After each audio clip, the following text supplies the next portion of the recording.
Iki kondi panganan iki. Jangan-jangan dari lawan politik ini kan. Ittaqullah. Lepas teknya disebul kipas angin, bubar teknya. Duh, ya pasti saya udah paham wong panjenengan niku kan wong NU. Anak disuruh, "Nak, beli rokok."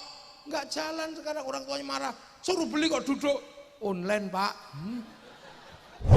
Lho nek ngono gak paham, apa aku sing dadi gubernur?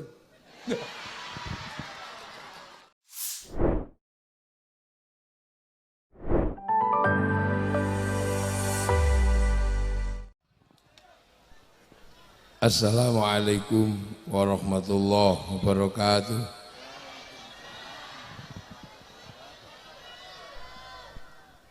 Bismillahirrahmanirrahim. Bismillah, alhamdulillah.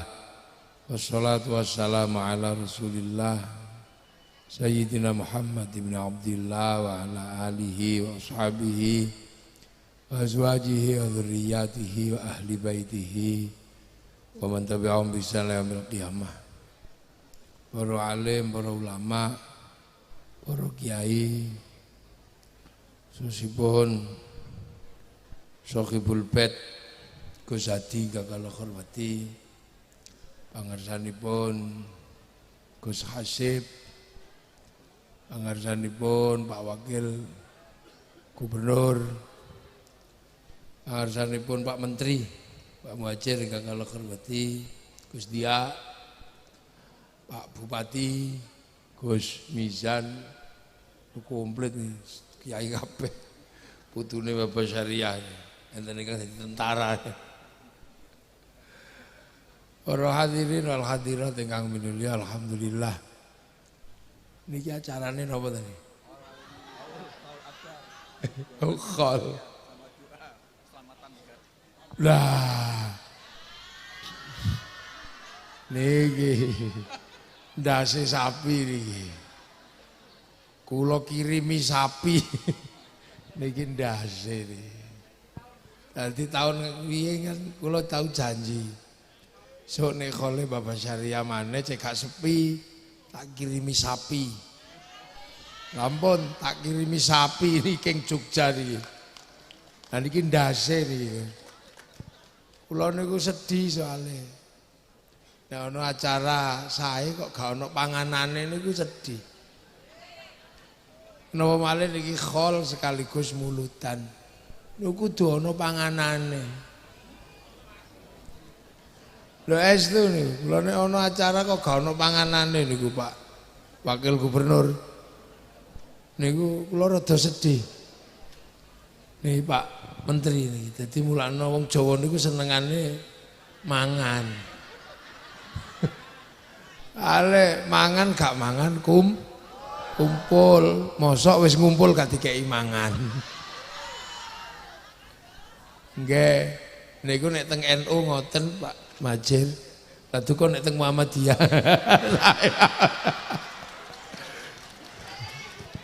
Nggih, niki terutama tradisi mulutan niku mesti ana khole, ana panganane. Dadi nek soalé napa? Niku tradisine para sahabat. Mangan niku lak tradisine para sahabat. Dadi nek dina Senin biyen Kanjeng Nabi niku poso. Nek Kanjeng Nabi poso, para sahabat niku masak. Dadi nyiapno daharan kagem buka Kanjeng Nabi. Nah, kagem buka. Lah mangke niku terus panganan niku kathah. Dibeto teng daleme Kanjeng Nabi supaya saged dipun dahar buka kali Kanjeng Nabi. Lah saderenge didahar Nabi sahabat niku senengane guyon. Kowe masak apa, Kang? Oh, aku masak gule. Lah sampean, oh aku rica-rica. Lah aku iki suwe gak mangan gule, aku kok njaluk gulemu ya. Nggih. Lah sing siji, aku kok njaluk satemu ya. Berarti sahabat niku ndelok panganane kancane apa masakane apa ngoten niku. Nah, mangke terus Kanjeng Nabi dipun suwuni donga. Disuwuni donga kali kengken ngicipi gedhi-gedhi ngoten niku. Lah. Begitu Kanjeng Nabi ndongani Allahumma barik lana fima razaqtana wa qina adzabannar. Ngoten iki dongane Nabi. Mula panganan sing pun diwaosaken donga barokah, barik niku dadi panganan barokah. Nah, panganan barokah niku nek wis didongani dadi daging, daginge daging barokah. Lah daging barokah niku mboten diobong kali geni neraka. Mulane barik lana niku terusane wakina ada benar. Lah dungane Nabi sing barik niku dados panganan barokah. Lah engke nek dimaem tiyang kathah kok mboten telas niku sebagian dipeta wangsul sebab panganane barokah. Mula begitu diga wangsul jenenge berkat. Lah ngoten lho nggih niku kebiasaan para sahabat ngoten niku dadi aja dikira wong Jawa niku ngarang. Soale kathah saniki tiyang mboten paham dikira wong Jawa niku ngarang. Apa berkat masak-masakane dhewe kok dipangan-pangan dhewe kok barokah kok berkat lho.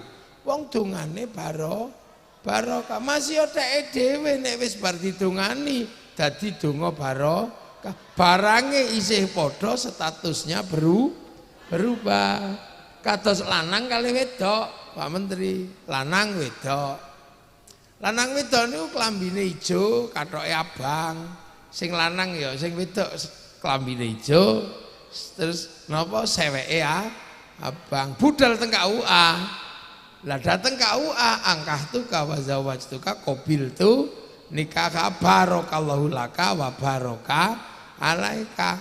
Mula begitu medal king KUA barange tesih padha kathoke ya durung salin tapi statusnya berubah dadi suami istri. Sadurunge mlebet KUA jiwit haram jawil dosa sabare metu teng KUA status suami istri dadi halal jiwit halal nyopot kathoke halal istri. Lha niku mulakno zaman biyen niku jenenge panganan niku barokah wong dongane bari. Wonten sing takok, lho apa panganan iso nyimpen barokah? Lho aja meneh panganan, wong kaset iku lho nyimpen suara, flash disk nyimpen gambar. Dan niku mula wong biyen niku seneng nitipi donga teng panganan. Wong wedok kok ayu, di I love you kok gak no panganan. Diseni diinstal rumiyin donga I love you. Innahu min Sulaiman wa innahu bismillahirrahmanirrahim. Utawa cara Jawa sunama tekaji haji kujaran goyang. Lah niku ki didahar dadi I love you.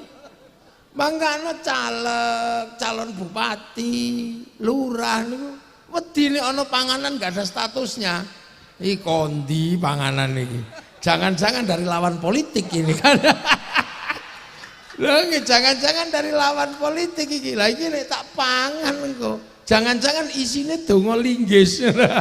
Begitu dipangan ya medengkreng ngene lha niku panganan. Mangkano panganan itu di dalam Islam luar biasa. Dongane barik lana, berkahilah kami, ora berkahilah saya. Karena makanan itu melibatkan semesta alam. Dari manusia dan sistem yang terlibat di dalam makanan, itu luar biasa besar. Semua terlibat, Pak Majid. Lho nggih. Sing nandur sapa?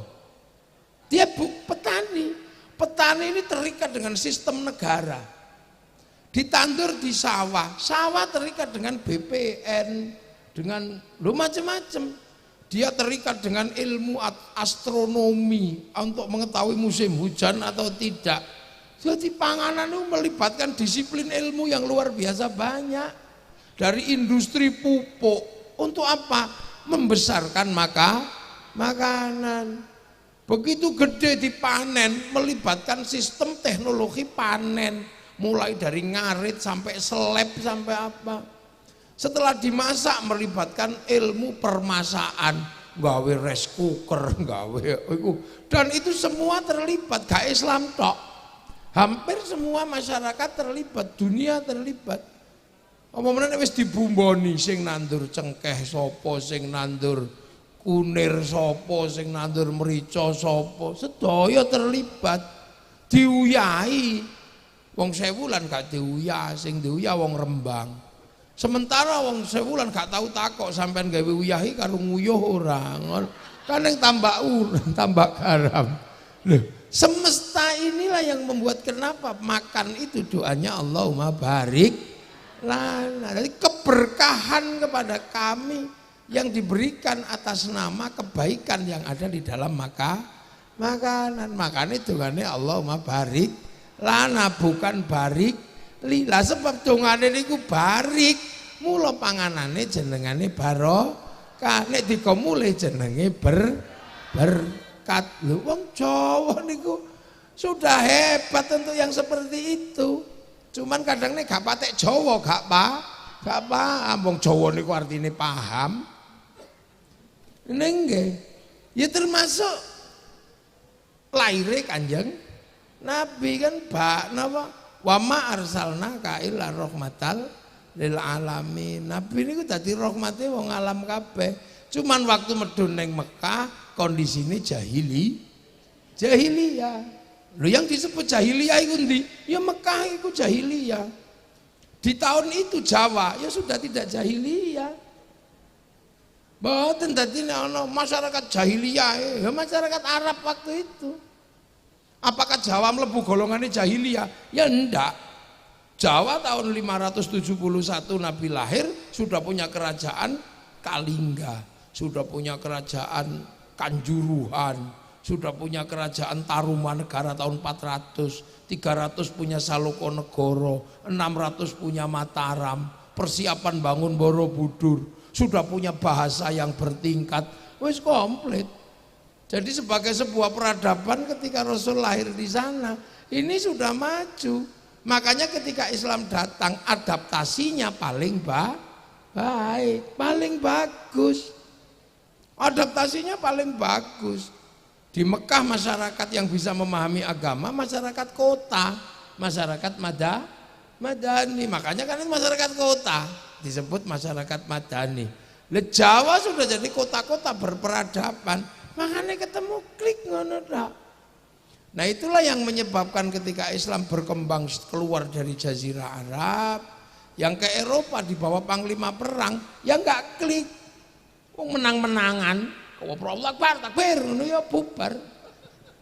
Yang ke Rusia juga sama. Yang ke Cina dibawa oleh pedagang.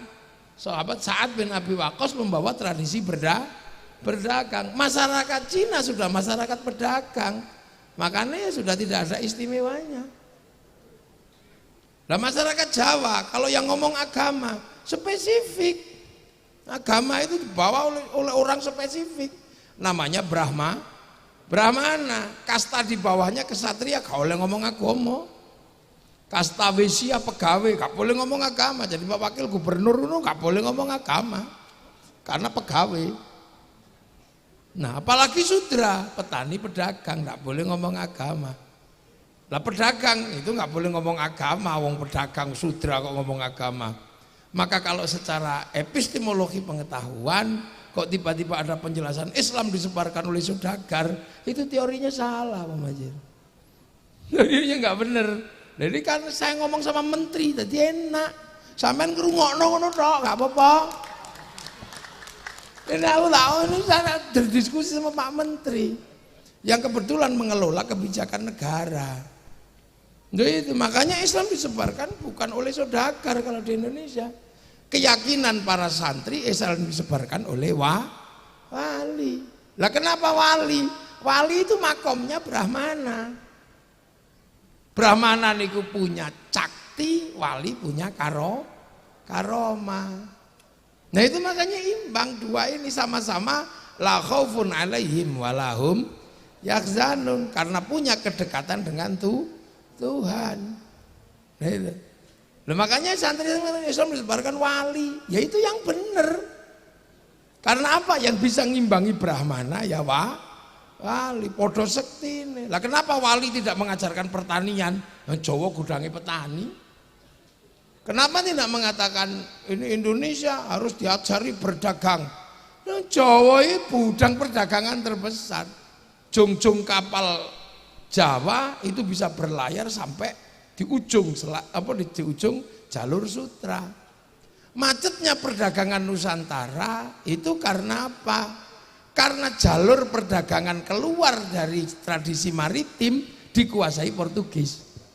1515 ketika Albuquerque menaklukkan Malaka, kita dikunci.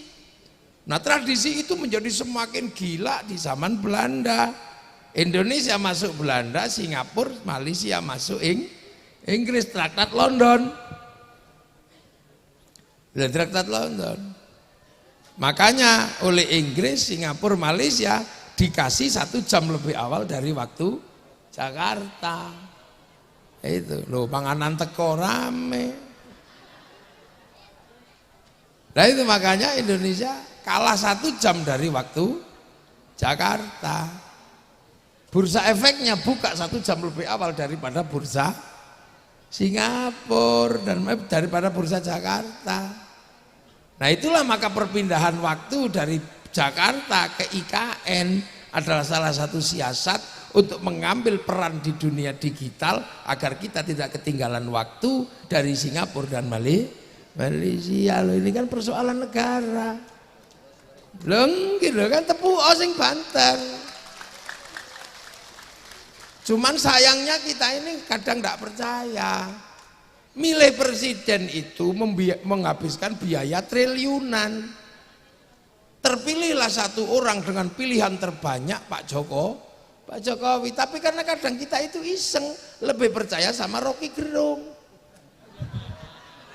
Orang yang nggak ada yang milih, nggak ada yang apa, gitu. Orang mau mengatakan Gus Dur itu kurangnya banyak, nggak apa-apa. Tapi Gus Dur pernah dipilih oleh orang se-Indonesia. Pak Amin walaupun hebat kayak apa, belum pernah dipilih menjadi presiden Indonesia. Lo kan gitu.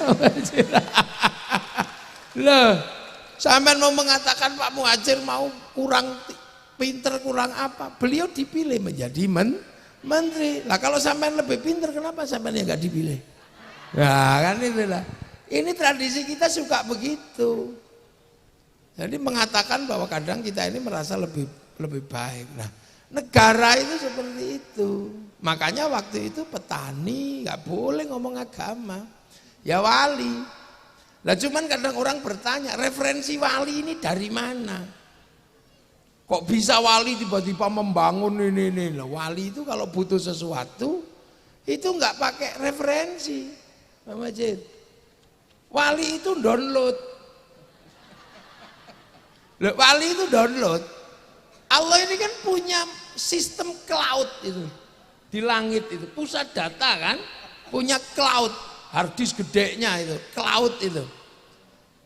Cloud inilah yang oleh orang Yahudi Nasrani disebut tabut Sulaiman. Yang oleh orang Yunani disebut kotak Pandora. Yang oleh orang Jepang disebut kantong Doraemon. Yang oleh orang Islam disebut Lauhil Mahfuz. Ini cloud, pusat data. Nah wali-wali itu kalau mau nengok pusat data itu download, browsing. Browsing mek ngene tok. Qalu rabbuna Allah tsumma istaqamu tatanazzalu alaihimul malaika alla takhafu wala tahzanu. Ini ya Allah download. Bapak Syariah download 7 tahun. Kewini itu di sini download. Nabi Ibrahim download, Nabi Muhammad download, Syekh Abdul Qadir 25 tahun download begini. Makanya wali-wali itu nggak pernah takut apa-apa karena tahu program dunia la khaufun alaihim walahum yahzanun. Maka wali-wali itu paketannya besar. paket datanya komplit karena downloadnya serius. Makanya wali-wali itu wifi-nya hidup. Lah kita kalau dijak download tidur. Makanya kita nggak punya wifi. Ibarat kartu kita nggak punya paket data. Mau kirim gambar, mau kirim browsing apa susah kalau nggak punya paketan. Tapi masih bisa hidup kalau cari paket gratisan. Kemana? Ke warung. Free wifi. .co.id, .co.com. Nah kita kalau mau kirim doa, kirim fatihah, kirim ini nggak punya paketan, ya nggak bisa ngirim. Makanya kita pakai wifi gratis. Wifi-nya siapa? Wifi-nya Nabi, wifi-nya wali. Ila hadratin Nabi Mustafa, namanya tawassul. Gitu dong. Tawassul itu teknologi. Lah, Pak Menteri aja tepuk-tepuk sampai enggak loh. Loh makanya doa itu bisa dikirim, bisa dibagi, bisa apa? Wong pusat datanya di sana. Makanya manusia itu melakukan apapun jejak digitalnya ada. Wong terhubung sama Lauhil Mahfud. Wong manusia mau turun ke sini dikasih diregister alastu birabbikum. Qalu bala syahidna. Ya wis tak kei paketan, paket nyawanya sekian, paketannya habis ya kik gitu aja. Makanya malaikat kalau mau nyari orang mau dimatiin gampang, tinggal di Sherlock. Sherlock itu udah selesai. Loh iya kan? Loh makanya kalau orang itu kuat pakai datanya bisa menghancurkan orang lain. Wali itu tahu hatinya orang karena paketannya gede, orang lain bisa diretas. Diretas, makanya wali itu merusak durunge winarah mampu meretas. Kalau mau menghancurkan batin orang dikasih program yang lebih besar, kekuatannya 1 giga, kirimi paket 5 giga, blank deh lah. Iku hang langsung jenenge santet itu. Lah ini itu. Lah makanya kiai-kiai dari dulu itu ada tradisinya sudah kalau kamu kirim doa, kirim Fatihah, sebut yang paket datanya paling gede. Server utamanya Rasulullah. Ila hadratin Nabil Mustafa al-Jamil bil ma'adhi syadra ajal wa syadra maghrib fi barya wa syadra bil awliya al masyarik al maghrib ibn Qadir al-Jilani wa li abaina ummatina masyayikh majal bapak syariah wa al jamal muslimin wa khusus ruhi Pak Di Waktul Fatihah bet ngono langsung share it. Lah iya, ada yang enggak percaya, mosok donga bisa dikirim, bisa dibagi. Ya orang enggak tahu ini teknologi ini. Jangankan Fatihah, sepak bola aja bisa dibagi. Satu orang nonton di Qatar, syuting, naikkan ke satelit, maka kemudian dibagi ke seluruh dunia, namanya siaran langsung. Bagiannya sama, dimanapun sama. Makanya kalau ada orang nggak percaya doa bisa dibagi, orang itu nggak punya TV.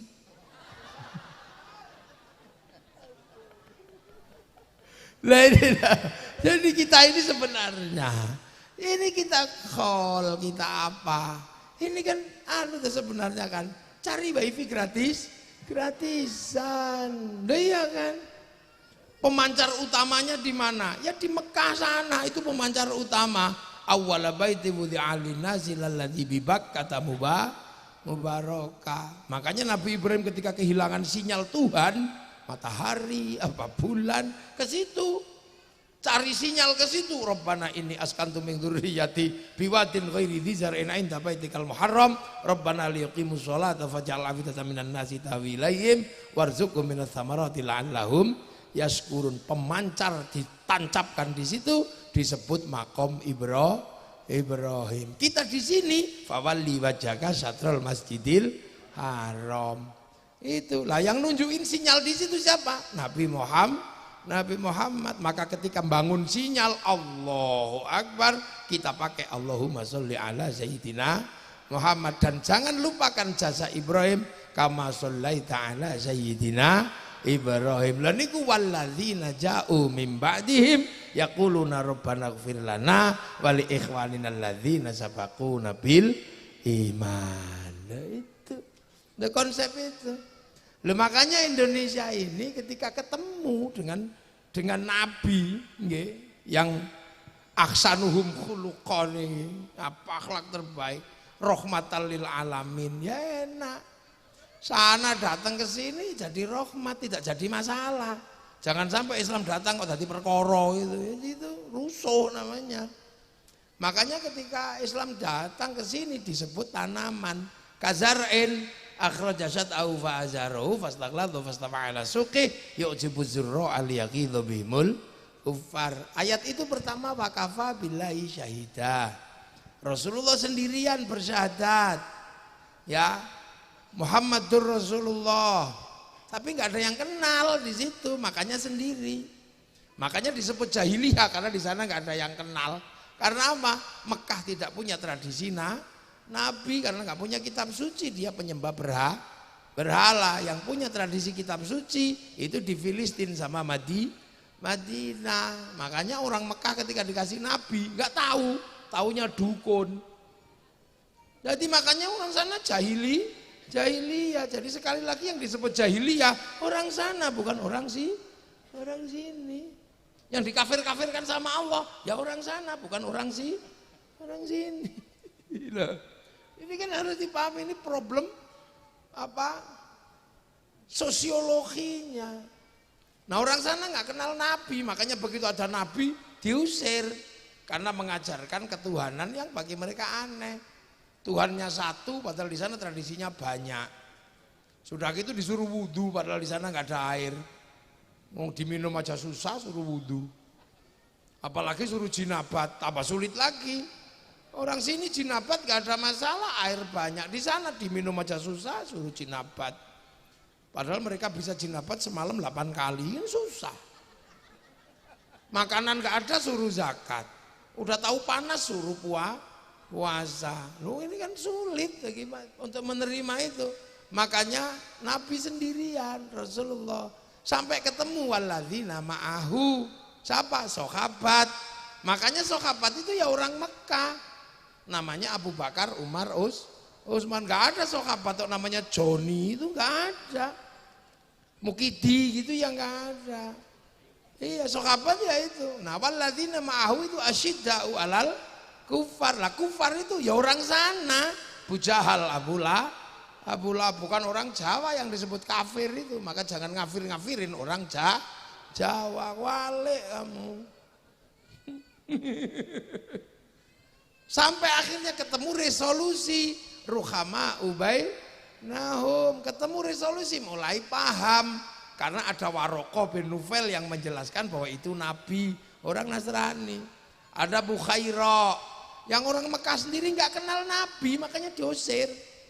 Ya kayak orang sini lah kenal kiai, makanya saya nggak terlalu khawatir datang ke sini. Wong sudah kenal kiai karena sebelumnya sudah diajari Mbah Basyariah tentang sosok ulama. Saya datang Gus ngejak salaman ono sing nyubit barang. Iya nih jawabel jawab bokong lah. Itu karena kiai sudah diajarkan, jadi jangan terlalu sombong.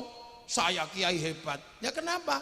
Ya karena orang sini sudah dikenalkan tentang kiai. Coba kalau orang sini nggak dikenalkan tentang kiai, nggak kenal. Seperti pedalaman Irian itu.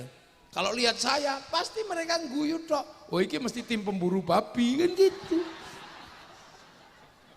Jadi kita ini kadang terlalu iseng membaca sirah nabawiyah, kita mengutuk-ngutuk Abu Jahal, Abu Lahab. Jangan-jangan waktu itu kalau seandainya kita hidup bersama Rasulullah, kita rombongannya Abu Jahal. Makanya tenang aja. Itu cara membaca historiografi, baca sejarah. Sampai resolusinya ketemu. Ruhama ubainahum tarahum ruka'an sujada yabtaquna fadlan minallah waridwanan simahum fi wujuh min athari sujud. Ya udah selesai kodifikasi. Habis itu nopo? Mathaluhum fit Taurat wa mathaluhum fil Injil kazar'in. Islam itu sudah digambarkan di Taurat, digambarkan di Injil seperti tanaman. Maka kunci keberhasilan Islam dimanapun adalah bagaimana cara menanam. Makanya orang Yahudi, orang Nasrani kalau mau menghancurkan Islam gampang, hancurkan cara menanam. Makanya tanam dengan cara Indonesia. Kalau ditanam dengan cara Arab ya nggak masuk, wong tanah Indonesia. Makanya kayak saya ini ditanam di sini, kasih nama Kiai. Karena sebelumnya orang sini tahu hebat itu Kiai, tapi harus ingat Kiai itu bukan cuma manusia. Ada kebo Kiai Slamet, ada tombak Kiai Pleret. Maka Kiai harus ngerti teman-temannya. Makanya kalau bulan suro keris Kiai Tombak Kiai Sengkelat minta dimandiin, ya harus dimandiin sebagai sesama teman, mandikanlah kan gitu. Lah ya harus paham. Iya, karena kita ini yang paling utama namanya Kiai Haji. Kiai-kiai yang lain sudah kita kalahkan, masuk jaluk atus gak didusi.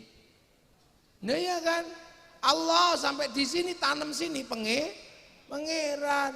Sama orang Sewulan disebut sing ngecet Lombok. Nabi Kanjeng Nabi sholat sembahyang gitu. Akhirnya nggak ada masalah karena orang sini sudah ngerti sembahyang, ngerti langgar, peradabannya sama, lebih maju. Ya sama kayak sekarang kalau orang nggak paham pasti marah. Itu orang Jepang kalau datang ke sini ngamuk dia. Karena di sini yang namanya RE King disebut Honda. Hondamu apa? Mio. Ngamuk loh. Ini ngawur ini.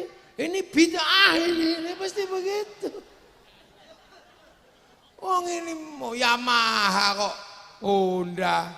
Sampai di sini apapun minuman botol namanya aku seluruh pembalut softtek di sini itu. Seluruh makanan instan namanya sarimi. Maka nggak usah marah. Iya kan, kalau lebaran nggak usah emosi. Ya, kalau lebaran jangan emosi. Karena kalau lebaran seluruh makanan bungkusnya kongwan. Begitu dibuka isinya rengginan. Ngono nek gak paham ora Jawa. Makanya wong Jawa itu wong sing gampang paham. Makanya kiai yang ngerti, kalau ustadz belum paham karena dia durung Jawa. Apa meneh sing rung rabi karo wong Jawa, kok tambah rapate paham Jawa. Lho ngono. Kanca-kanca FPI ora patek Jawa itu. Kanca-kanca Wahabi ora pati Jawa. Makane alo-alo. Lah itu. Lah karena wong Jawa paham. Sebelum Islam datang peradabannya sudah maju. Udah, jadi tidak perlu diajari akhlak seperti orang Arab yang masih jahiliyah. Di sini sudah ada kelasnya masing-masing. Ada kelas turu, ada kelas sare, ada kelas tilem, ada kelas nendro, neng ada kelas micek ya, Sudah ada di sini basa kromo itu sudah ada. Ada kelas mangan, ada naik kelas nedo dahar, ada kelas badok, nguntal, sudah ada nyekek. Kelas-kelas itu ada semua, jadi sistem kelas itu sudah ada, bahkan sampai statusnya ada. Kerukunan sudah ada, di sana baru diajarkan sing rukun. Sini wis rukun, wong mangan gak mangan kumpul. Bahkan sudah ketemu Bhinneka Tunggal Ika. Wis komplit. Dan bakasan di sini lebih luas daripada bakasan di sana. Di sana kalau bakas buah paling kurma, ruman niku trimo. Terus jeruk, nek kene bakasane sawu, pelem, cipluan, kesemek, duren, wis komplit di sini banyak bakasannya. Orang sana kalau bakas makanan paling ya roti, kurma, gandum, sini tales, gembili, uwi, bote, porang. Alah. Sana bakas hantu paling syaiton, jin, gos, kene wewe gumbel, gendruwo, kuntilanak. Alah suster ngesot, kolor hijau. Banyak, makanya ulama sini lebih pinter. Kenapa? Dinamikanya lebih banyak. Kesana ketemu agama mek loro tok, Yahudi Nasrani. Kene ketemu Hindu, ketemu Buddha, setengah Hindu, setengah Buddha, wis komplit. Jadi makanya orang sih Islam KTP loh itu. Makanya ulama sini tuh dinamikanya lebih kompleks dan mampu bikin resolusi konflik. Di sana ndak keprok karena hiburannya juga nggak ada. Hiburannya paling naik kuda karo golek bojo gitu. Sini tenang, hiburannya banyak. Ke sawah ono jangkrik didu, hiburan. Ono doro, hiburan. Gus dia ono jago, diajari loh. Ono jaran pelayokno. Sana nggak ada hiburan. Kene hiburannya aneh, akeh. Laba-laba we didu kene. Ayo gonggo. Ono apa nika? Gantangan macam-macam. Ono suket ditekoni diduduk ngono. Ono godhong lamtoro taleni duk menang-menangan lho. Sini hiburannya banyak, bengi-bengi neng sawah nyuluh welut. Hiburan tok neng ini, makanya tidak semata-mata urusan moral sini. Hiburannya akeh. Mulane wong kene niku enak, ndak perlu ribut. Nah, dikit-dikit ribut di sana bakasane gak akeh, landscape-nya juga nggak terlalu banyak. Makanya jadi kiai di Indonesia itu lebih soft, lebih persis kaya nabi. Lebih bisa membangun resolusi konflik. Karena apa? Hal-hal yang bersifat yang lain sudah bisa dilewati karena alam menyediakan. Makanya orang sini itu yang diinginkan cuma satu. Apa? Anitum harisun alaikum bil mu'minina raufur rahim. Jadi nyontoh Nabi itu karena keinginannya.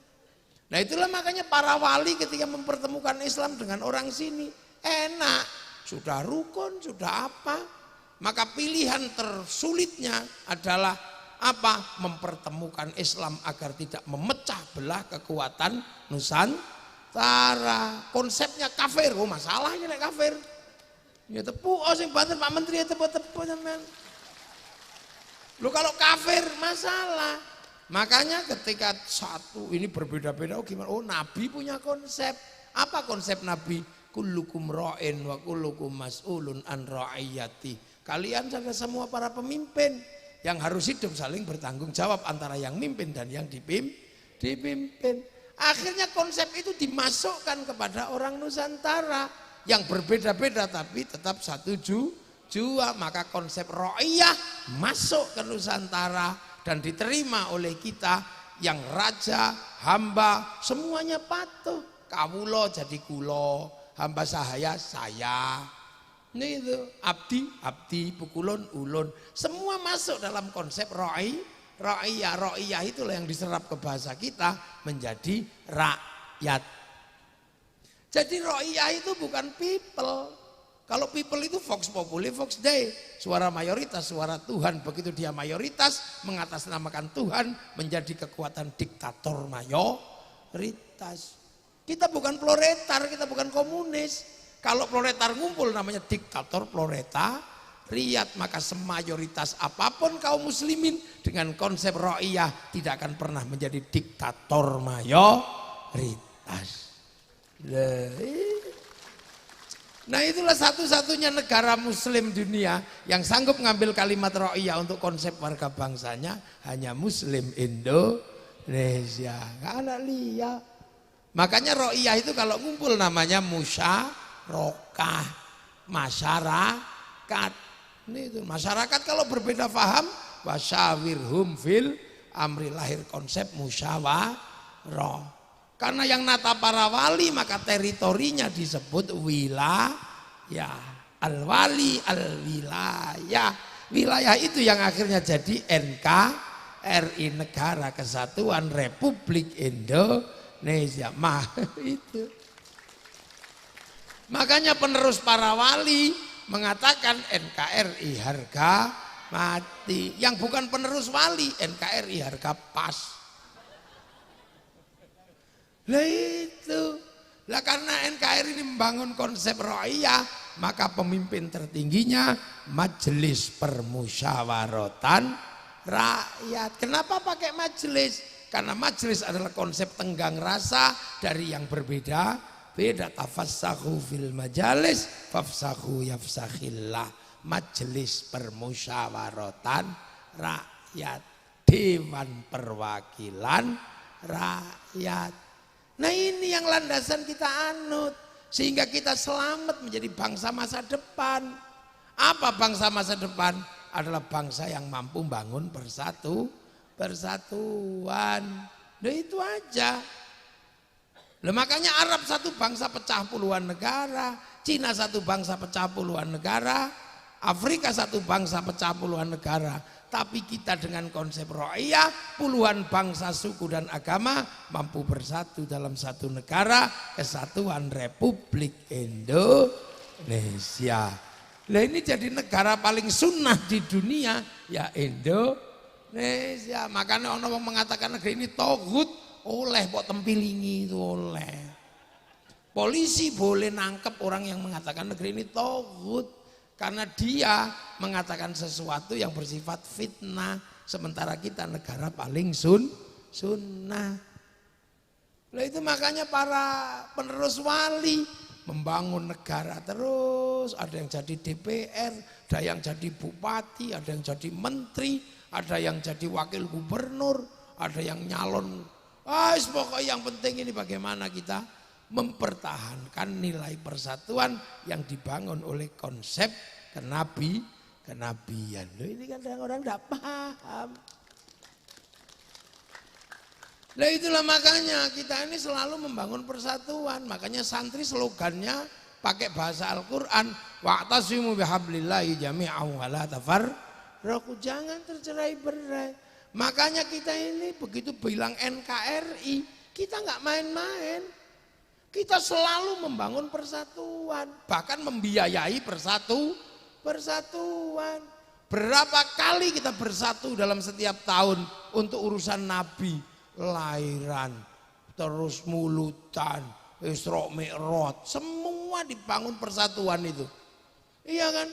Dan itu dibiayai oleh masyarakat. Setiap kegiatan ini 500 juta, 100 juta habis. Kalau se-Indonesia bulan Maulud, berapa triliun dikeluarkan oleh orang Indonesia. Akhirnya Islam terjaga secara informal, tidak membebani negara. Coba kalau ini dibebankan kepada negara untuk membangun persatuan dan mengatur perputaran ekonomi informal, negara gak kuat nanggung, bangkrut negarane. Lah ya, itulah makanya Indonesia yang membangun persatuan dengan cara seperti ini tidak pernah berharap kepada negara untuk menjaga Islam. Makanya kita tidak pernah bilang harus negara Islam. Enggak, Islam kita jaga secara bersama-sama. Makanya yang nggak punya sistem seperti ini selalu mengatakan khilafah harus terbentuk di Indonesia. Karena apa? Mereka hanya membayangkan yang bisa menjaga Islam hanya negara, sementara kita secara umum masyarakat bisa menjaga negara, dibiayai, membiayai. Itulah Indonesia. Nah, makanya santri Pak Muhajir tidak pernah membayangkan mari kita dirikan khilafah. Tidak perlu. Kenapa? Islam terjaga dengan cara seperti ini, dibiayai. Sekali datang kayak begini aja berapa pembiayaannya. Loh.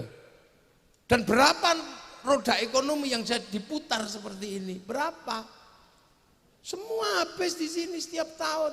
Makanya santri untuk membiayai negeri itu tidak terlalu kuat ekonominya karena habis untuk membiayai kebersamaan. Maka ketika santri bikin sekolahan ya tak maksimal karena duitnya habis untuk acara-acara seperti ini.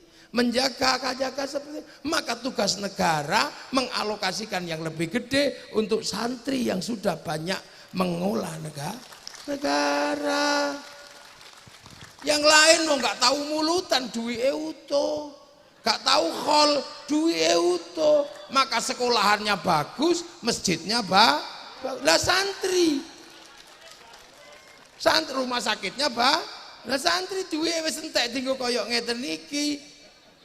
Makanya kewajiban negara untuk memberikan timbal balik gitu. Kasih fasilitas lebih. Kalau tanpa seperti ini habis kekuatan negara.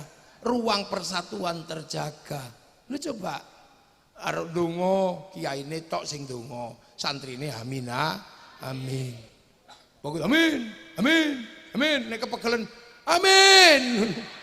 Kiyaine paham walhamdulillahirabbil alamin.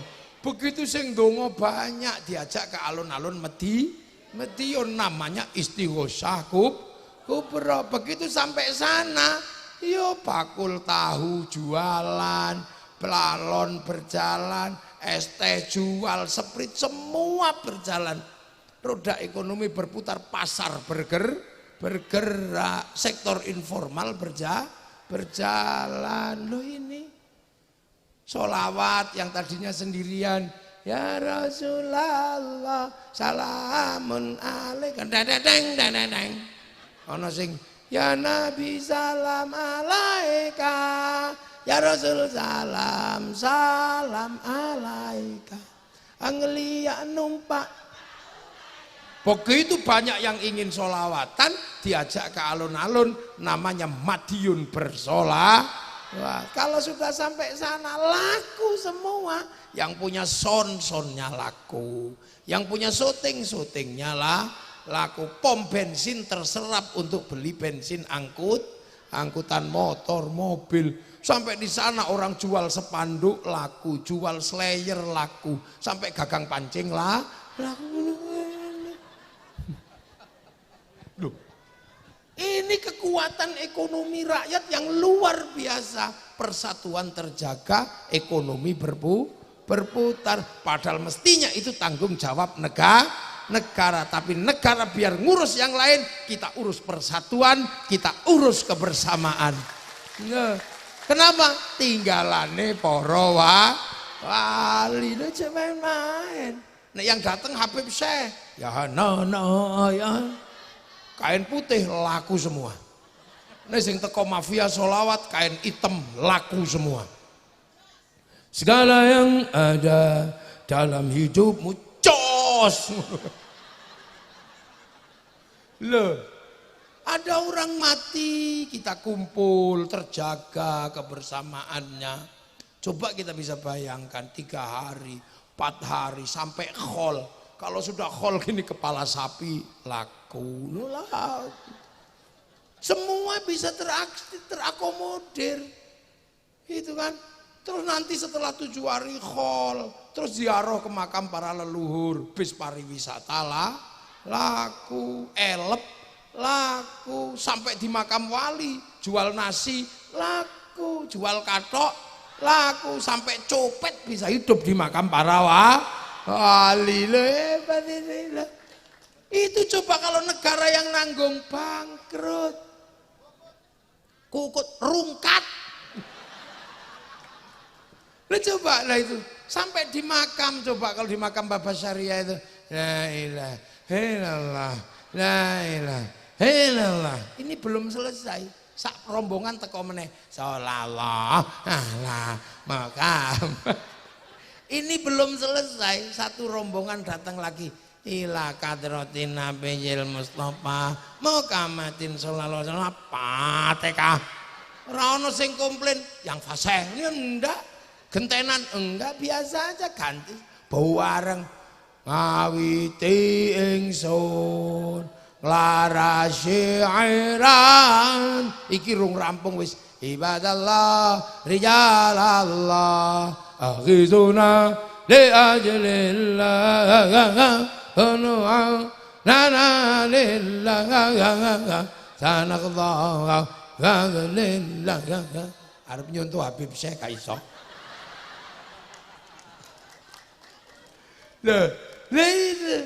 Terus tiba-tiba lagi rame gitu, ada satu orang masuk, copet iki kira-kira. Ternyata akhirnya apa? Buka sakete, nggawa speaker. Rombongan saking sewulan ditenggo teng bis. Ngono kuwi ora patu. Akhirnya kerukunan terjaga, berziarah. Orang sewulan ziarah ke Jombang, mencintai tanah Jombang karena ada makam gurunya.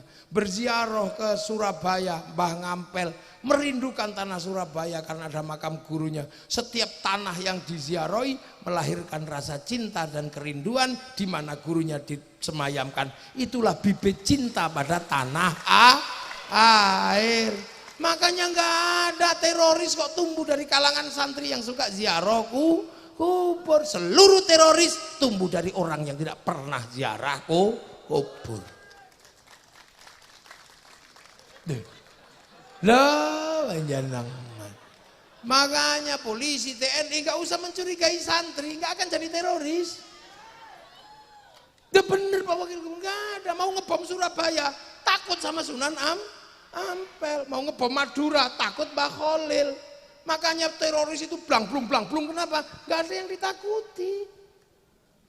Loh, ini kan negara.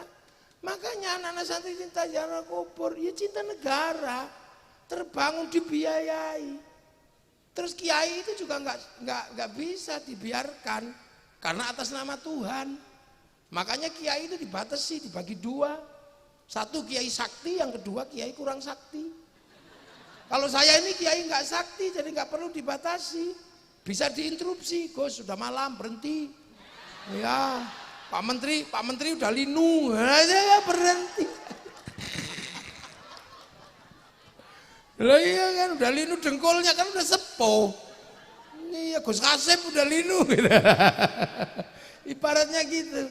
Tapi itu karena kiai kurang sakti. Lah kalau kiai yang sakti harus dibatasi. Siapa kiai yang sakti? Khotib. Khotib Jumat itu kiai yang paling sakti, nggak ada yang berani dia. Kalau sudah bawa tongkat, siapa yang berani? Interupsi tape nggak berani, mesti diem aja. Makanya khotib itu biar nggak ngawur, disuruh baca teks sama pegang tongkat. Begitu baca teks, ya sopan dong baca. Itakullah. Lepas teksnya disebul kipas angin, bubar teksnya. Pegang tongkat, ya nggak mungkin macem-macem pegang tongkat, ya pasti tenang. Itakullah. Lepas tongkatnya jatuh. Makanya orang kalau pegang tongkat sama baca teks kok khutbah, tenang, sopan. Begitu tongkatnya hilang karena bid'ah menurutnya, maka tangannya saudara Jokowi, ya gitu. Iya kan. Makanya kalau nyari yang kocok-kocok gitu, lihat aja masjidnya, pasti nggak ada tongkatnya. Lah itu santri.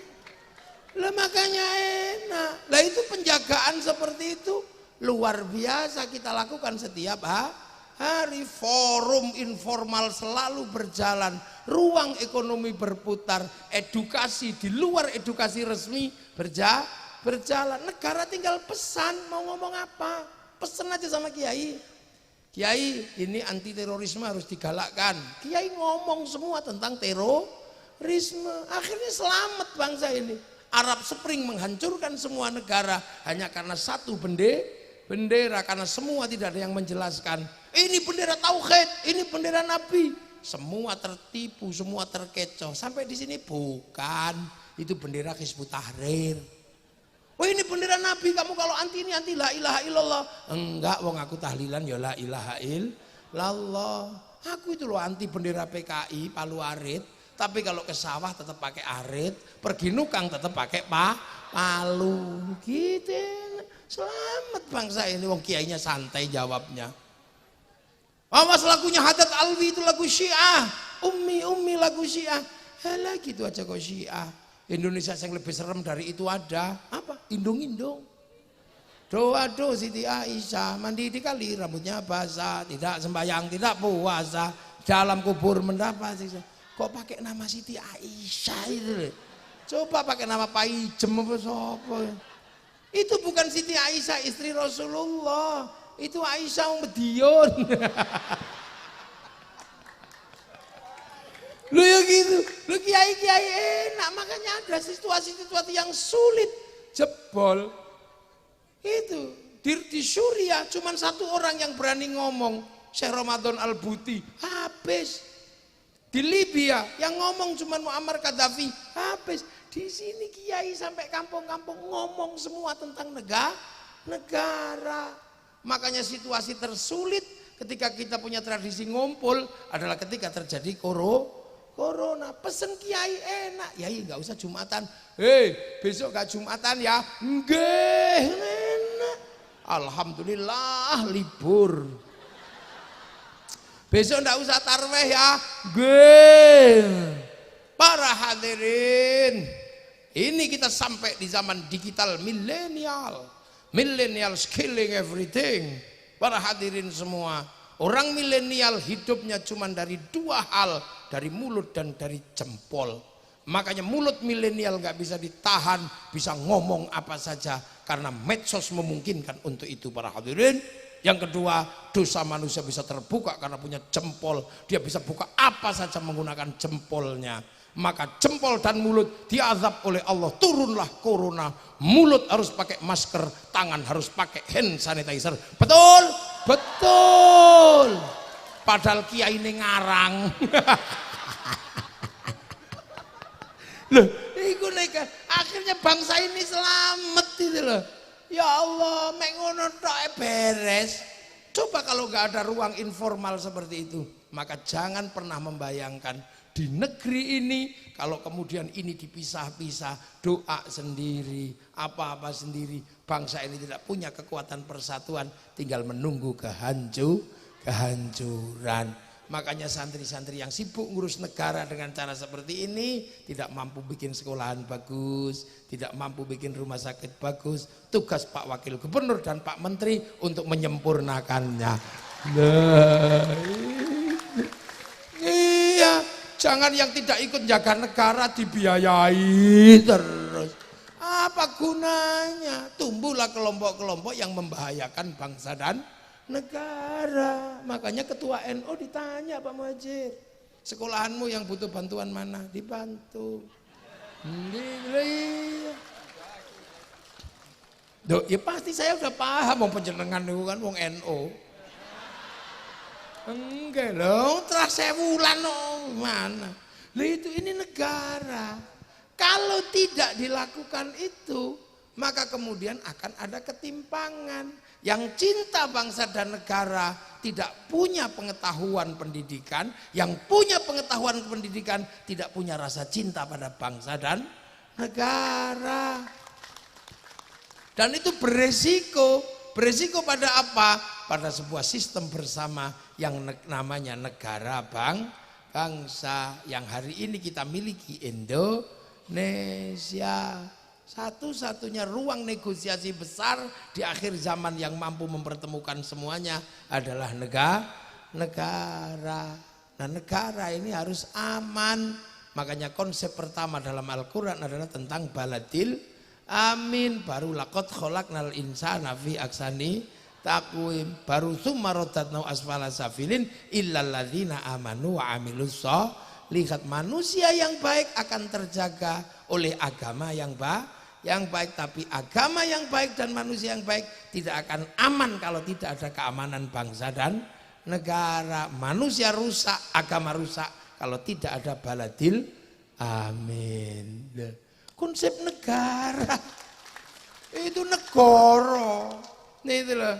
Makanya orang-orang yang menjaga manusia, orang-orang yang orang-orang yang menjaga amanu wa amilus sholihat, ini punya ruang khusus di hadapan Allah. Apa? Falahum ajrun ghairu mamnun, dapat pahala yang tidak akan pernah berhenti. Makanya wali-wali itu kenapa makamnya rame? Karena apa? Hidupnya ngurus manusia, tidak pernah mundur dari persoalan manusia. Makanya ketika lahir rame, meninggal rame, kuburannya rame oleh manusia. Kalau seumur-umur yang dipikir cuma wedhus, begitu mati yang ziarah ya wedhus. Nguyuh tok wedhuse lunga, makanya kuburan nggih. Lah ini falau majrun ghairu mamnun. Makanya ngurus manusia ini luar biasa. Nah itulah para wali. Lah Bapak Syariah bagian dari itu. Makanya Bapak Syariah punya ruang publik yang demikian gede ketika hidup sampai meninggal. Ya jangan salah, kalau anak cucunya mendapatkan barokah dari ruang publik yang dibangun oleh para pendahulunya, karena orang-orang soleh itu punya warisan kebaikan. Buktinya apa? Loh, Nabi Musa sama Nabi Khidir. Nabi Musa sama Nabi Khidir itu ribut. Ada orang anak kecil dibunuh, ada perahu dibolongi, ada minta minum di kampung nggak dikasih, tapi malah bangun rumah. Nabi Musa, ya Khidir, engkau ini diminta minum aja nggak dikasih, ngapain bangun rumah? Kamu nggak ngerti Musa, bahwa di dalam tanah yang rumahnya roboh ini ada tinggalan orang tuanya dulu. Sekarang anaknya kecil-kecil, itu jatahnya dia. Lah orang tuanya statusnya apa? Wa kana abuhuma sholihan. Makanya orang-orang soleh itu didoakan semua. Orang mau NU mau Muhammadiyah sama-sama mendoakan orang soleh. Wa ala ibadillahis sholihin. Mau berawal dari Allah, dari at-tahiyatul lillah, at-tahiyatul mubarakah, nggak berani meninggalkan wa ala ibadillahis sholihin. Makanya orang soleh itu dapat pancaran doa seluruh dunia. Makanya orang soleh itu instalasinya bisa dinikmati orang sekitarnya. Iya, orang sekitarnya bisa menikmati pancarannya orang soleh karena diinstal oleh jaringan yang nggak kelihatan dari setiap orang yang menyebut wa ala ibadillahis sholihin. Maka berada di sekitar orang soleh, hati kita menjadi tentram. Makanya tombo hati paling enak kumpuli wong soleh. Maca Quran angen-angen sak maknane angel. Salat wengi lakonono angel. Ayo petengiro ingkang luwe angel. Zikir wengi ingkang suwe angel. Paling gampang ngancani wong soleh udut. Ngancani wong soleh ya ngene karo kene, nggih bayai, ayam. Makanya orang soleh itu nggak mau dia menjadi sebuah circle yang hanya sendiri. Maka circle-nya orang soleh diperbesar ketika doa bareng-bareng sampai barokahnya turun pada orang jual tahu, jual ini komplit. Dan itu adalah ruang yang tidak bisa difasilitasi oleh negara. Makanya itu kita lakukan, dan dari situ kita menjaga persatuan bangsa dan negara. Walaupun tidak ada investasi, artinya tidak ada lapangan kerja, kita masih bisa menjaga munculnya sektor informal. Informal pilihannya cuma dua. Kalau nggak punya nyali ya kaki lima, kalau punya nyali maling. Tanya Pak Wakil Gubernur. Makanya investasi itu berhubungan dengan lapangan kerja. Lapangan kerja berhubungan dengan pekerjaan. Tanpa lapangan kerja informal.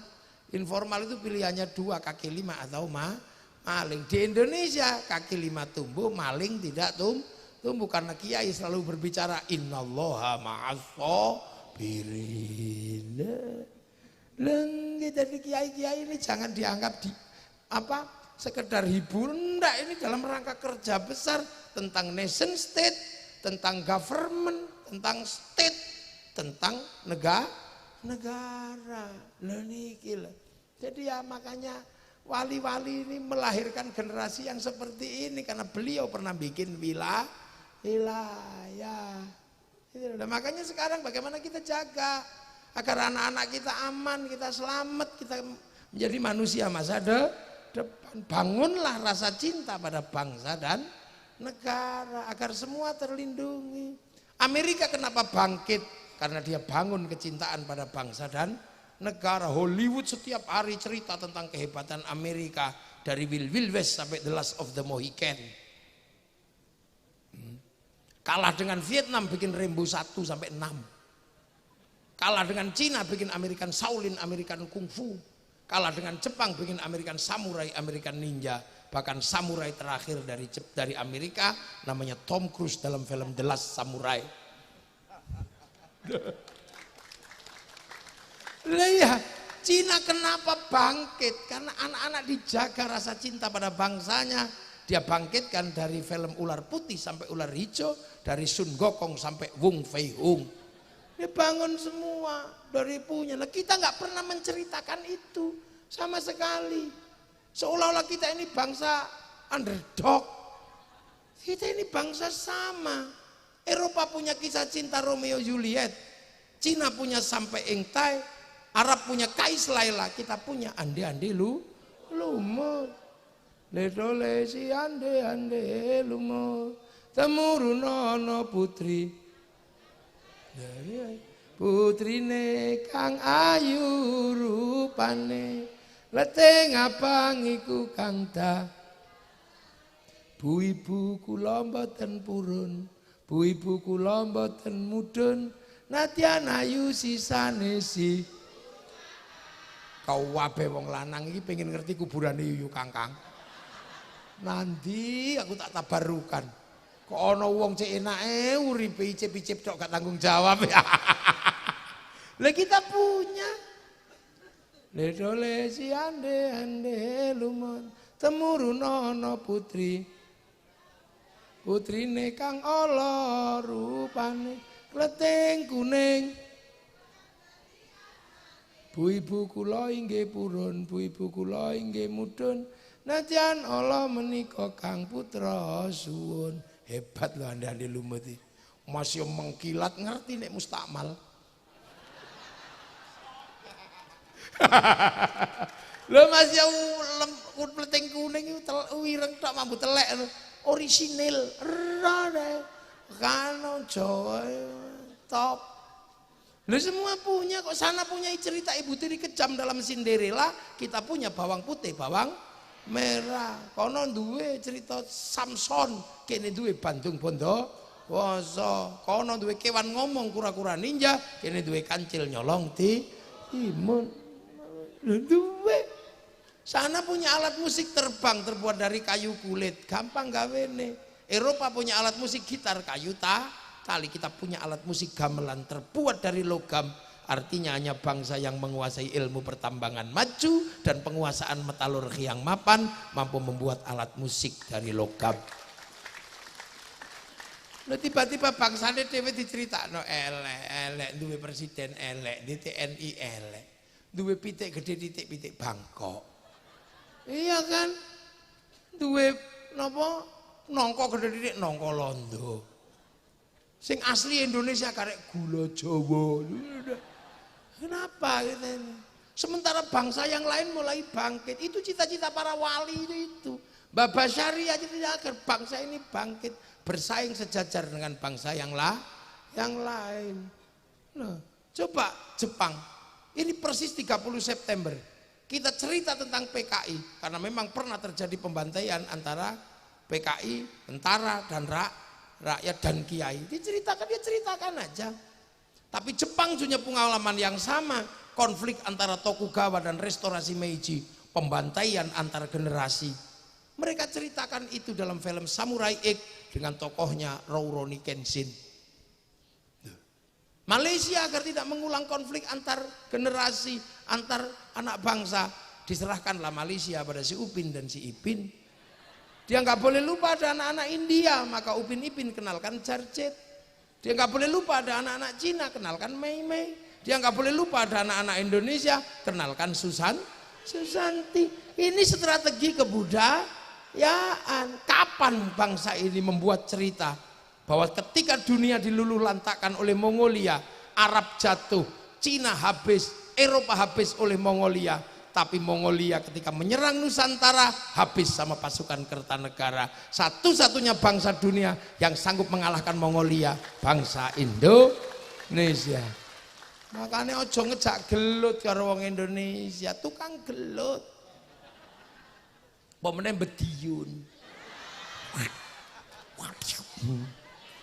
Lah iya SH, PKS, IKS, Pagar Nusa, SHW pecah loro, SH Winongo, SH Teratai pecah loro meneh, Mas Topik karo Murjoko.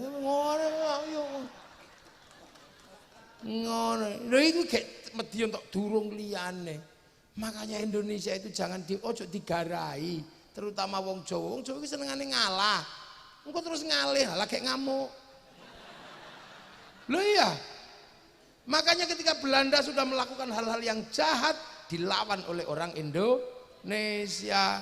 Kalau Anda pengen ngerti, satu-satunya negara di dunia yang merebut kemerdekaannya dengan cara perang hanya Indonesia. Hitungan, ayo. Coba, satu-satunya negara yang merebut kemerdekaannya dengan perang itu hanya Indonesia. Lah semua mengalami itu, setelah itu negara bisa produksi. Gitu loh, ini kan dunia. Malam ini di tempat saya ada konser Sepultura di Jogja, musik rock cadas. Nah dulu di saat musik rock cadas, kita pernah mencatat sejarah konser terbesar di dunia tahun 95, namanya konser Metallica. Itu di Moskow. Semua negara geleng-geleng karena menjebol perang dingin antara Amerika sama Soviet. Jebol semua karena musik, semua datang ke Soviet di lapangan merah. Semua nonton dengan gini-gini, 6 juta orang nonton konser itu. Dan semua mengatakan Woodstock aja kalah dan tidak akan pernah dalam sejarah konser bisa dikalahkan dengan 6 juta penonton. Tapi begitu musim corona kalah sama BTS. Diajar sama BTS sekali konser yang nonton 100 juta orang.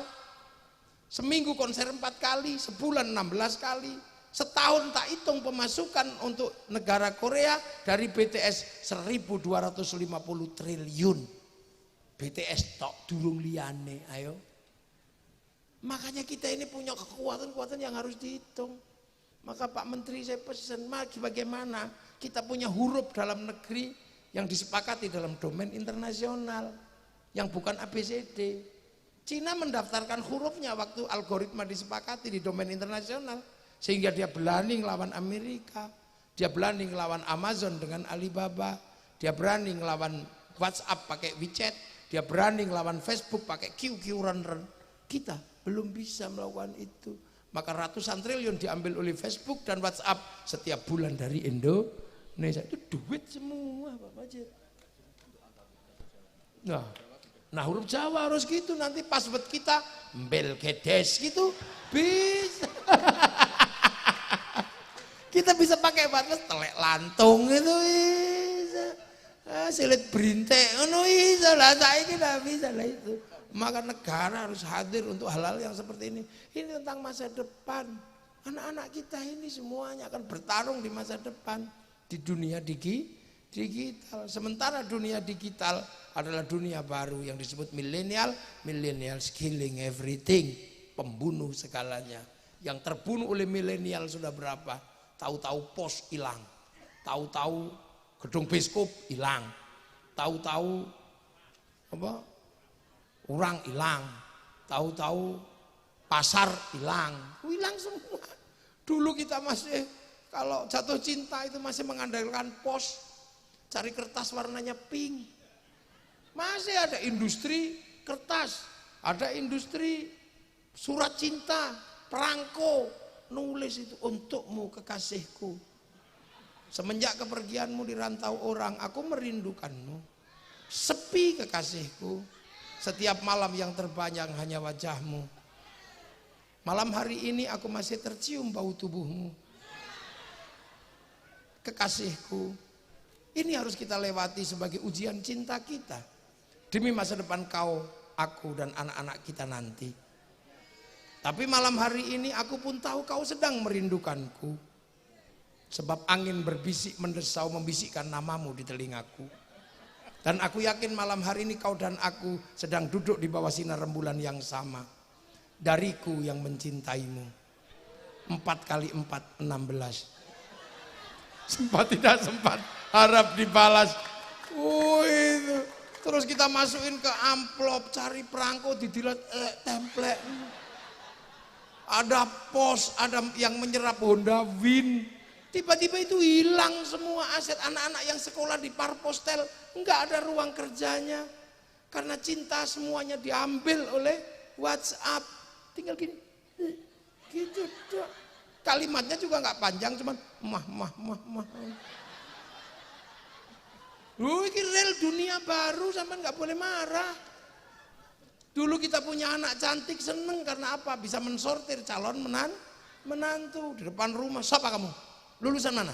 Sekarang kita cegah di depan pintu, anaknya video call. Kita mau apa? Ini dunia baru. Ayo. Ini dunia anyar, hilang semua. Besok supermarket juga akan hilang oleh bisnis online. Enggak kebayang. Bayangkan gudang garam segede itu. Armadanya seberapa. Tapi begitu di lantai bursa, kalah sama Bukalapak. Kan enggak masuk akal. Yang bahannya modalnya cuma laptop situ tok ini. Nah, Bluebird itu berapa asetnya? Kalah sama Nadiem Makarim, Gojek. Padahal asetnya cuma laptop loro. Ini dunia baru. Anak-anak disuruh, nak beli rokok. Enggak jalan sekarang, orang tuanya marah. Suruh beli kok duduk. Online Pak. Dunia baru. Kalau kita enggak tanggap dengan dunia yang sedang bergerak, kita akan tetap menjadi bangsa yang dipaksa menjadi pasar.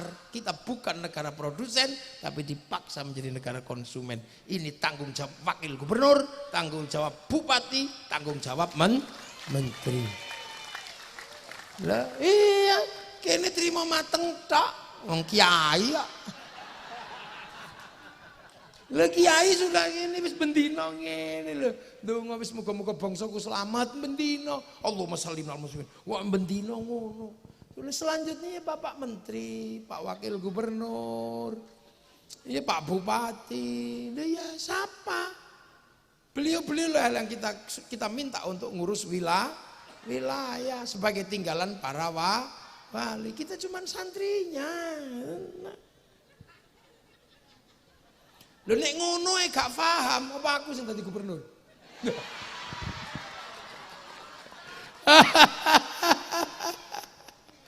Paham, cuman kan bahwa hal seperti itu harus dikerjakan secara sistemik dan sistematis. Lah itu, makanya kepala itu menjadi penting. Makanya malam hari ini kita ngedep kepala kepala itu penting, ini simbol bahwa jadi kepala itu berat. Makanya dulu nenek moyang kita punya lagu gundul-gundul pacul, gundul sirah. Sirah itu pemimpin, duwe barang papat.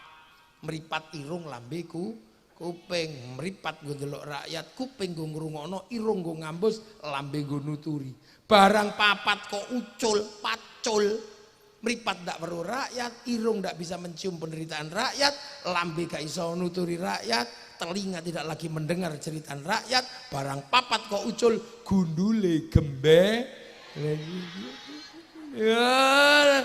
Lah gundul gembelengan nyunggi wakul, nyunggi amanah kok gembelengan wakule nglem.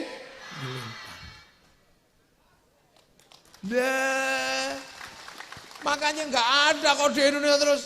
Oh, enggak ada, itu bukan Indonesia ya gundul-gundul wajal jala gembelengan ngono wis ngono. Lain, kenapa wali-wali itu mempunyai wilayah. Kalau wali-wali di Mekah, di Yaman itu wali yang punya keramat tok. Urung duwe wilayah. Sini wali punya wilayah. Makanya di sini perjalanan manusia purna di Indonesia. Ya ayuhan nas menungso. Iblis ribut, malaikat sudah dilewati. Inna khalaqnakum min dzakari wa unsa, menghasilkan terbunuhnya Habil itu dilewati. Wa ja'alnakum syu'uban wa qabaila, terjadilah berbangsa-bangsa suku-suku, kalian harus saling mengerti. Itu sudah dilewati bangsa Indonesia. Bangsa Indonesia sudah melaju ke titik mana?